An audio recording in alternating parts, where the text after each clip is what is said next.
Hey Ronnie, I hope you're doing okay.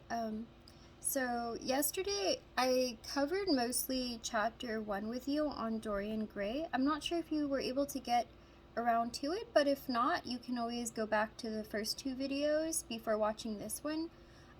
This one I was debating on covering mostly chapter 2 and 3 with you, but I feel like I could do 3 and 4, and that way we are on track since the next assignment for you to do independently is to read chapter 4.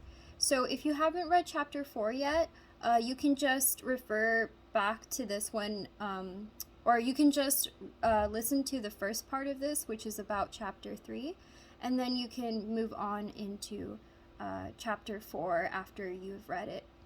Alright, so in chapter 3, we are going to mainly focus on the value of youth in the Victorian era. So during this time period, during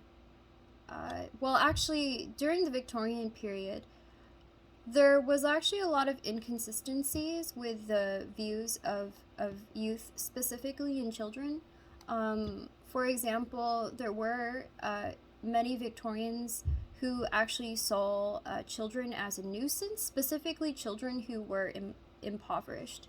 So they saw them oftentimes as an extra mouth to feed. During this time period, it was pretty common too for child labor to be a thing. So yeah, but whereas those children who were born into higher status normally were valued more than the opposite of that. So this kind of refers more to youth in general, not necessarily to children, but there is a childlike quality in how youth is described when we discuss Dorian Gray. So in chapter 3, I wanted to read out loud a quote that kind of describes this infatuation with youthfulness that the Victorians seem to have. So it says here to project one's soul into some gracious form and let it tarry there, to hear one's intellectual views echoed back to one with all the added music of passion and youth, to convey one's temperament into another as though it were a subtle fluid or a strange perfume. So first off, I should probably explain who's saying this.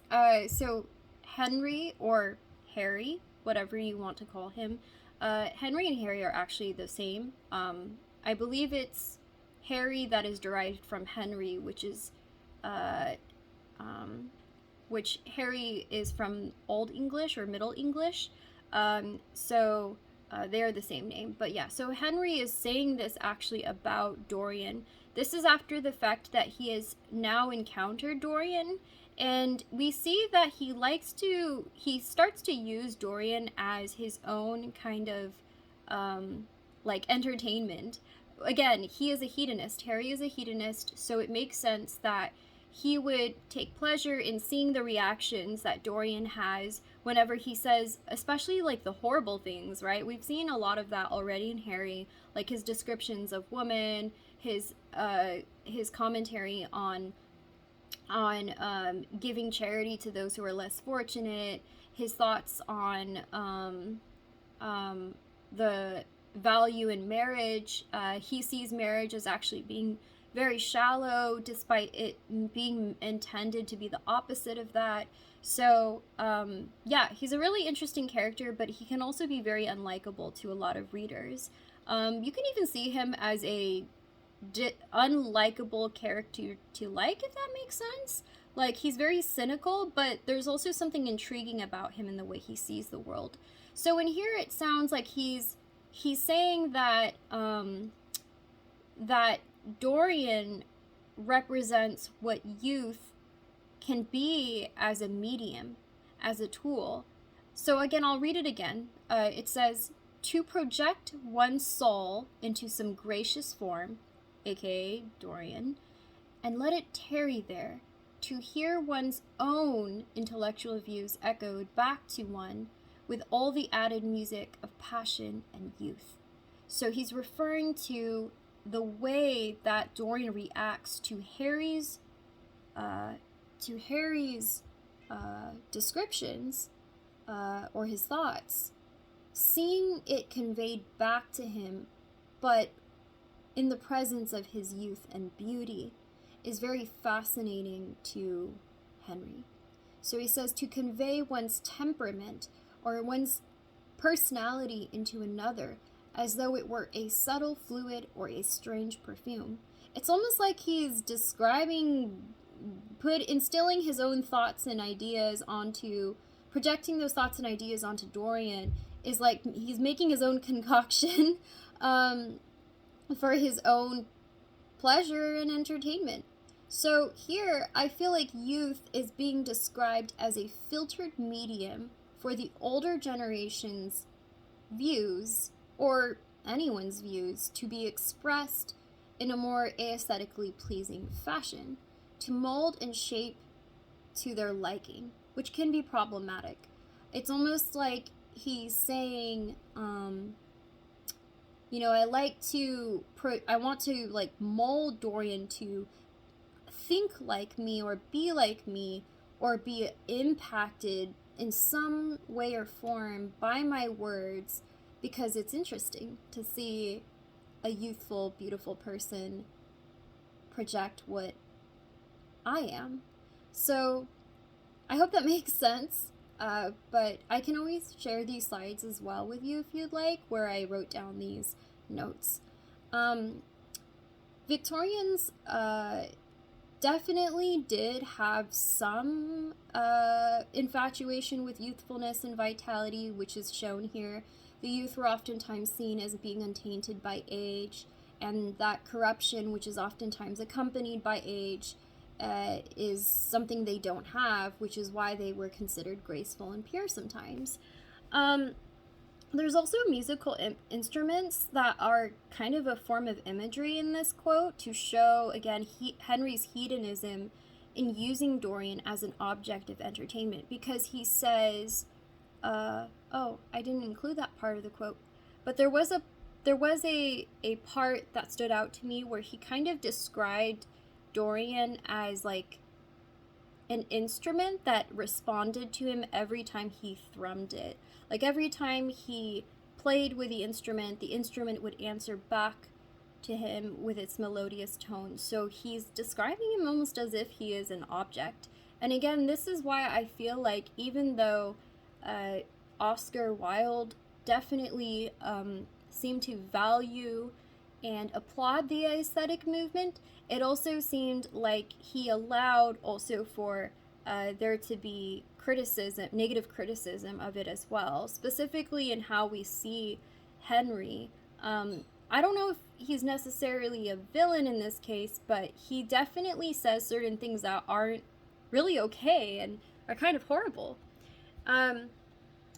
Another quote in chapter 3 is where he says, "Grace was his, beauty such as old Greek marbles kept for us." So again, he's describing Dorian.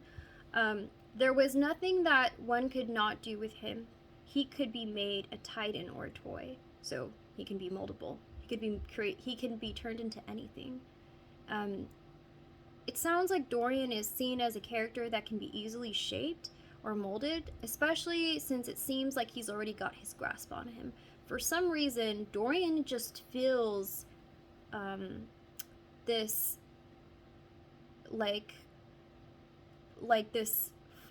pull towards Henry for some reason.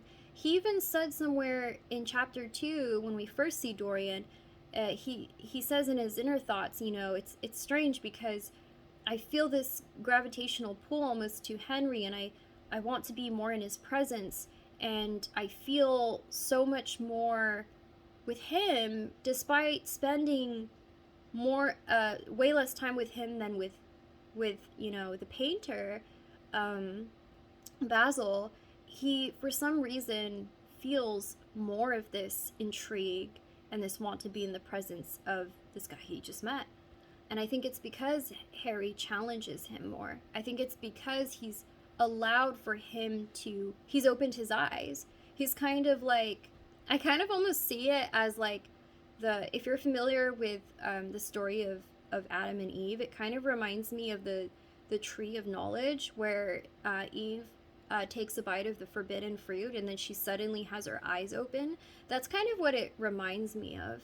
Um, but yeah, there are some allusions. Allusions are like references to popular forms of literature or art or music or any kind of medium.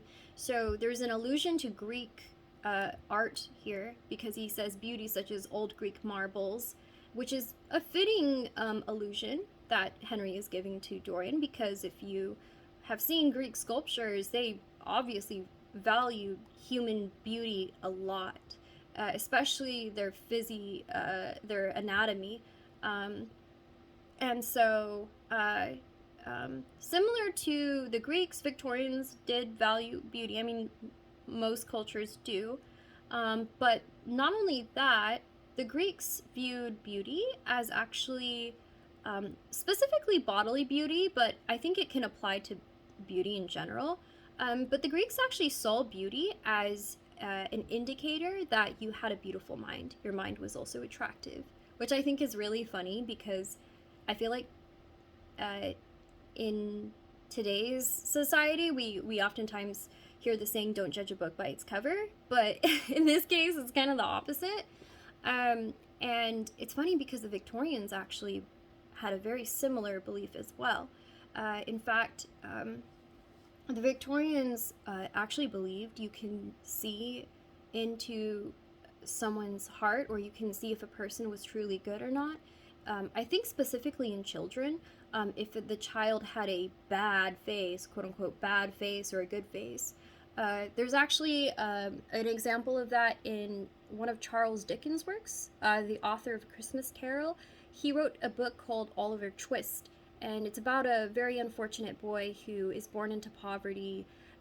He is a victim of child labor, and he's treated very horribly by the adults in his life because they just see him as a nuisance and a mouth to feed because he's an orphan. But there's a part in Oliver Twist where a woman who actually cares a lot about him when she first sees him and sees how much suffering he's had to experience. She says something around the lines of like, this child has not a single bad bone in him. He's pure. And she says that just based off looking at him when they like find, this is after a scene where he's like sick and so he's in bed sleeping and she sees him and she's like, this child is pure. And it was a very popular scene in that work because it really went to show how many Victorians thought. A lot of Victorians actually believed that, yeah, you can identify a good or bad kid just based on how they looked. And so I feel like that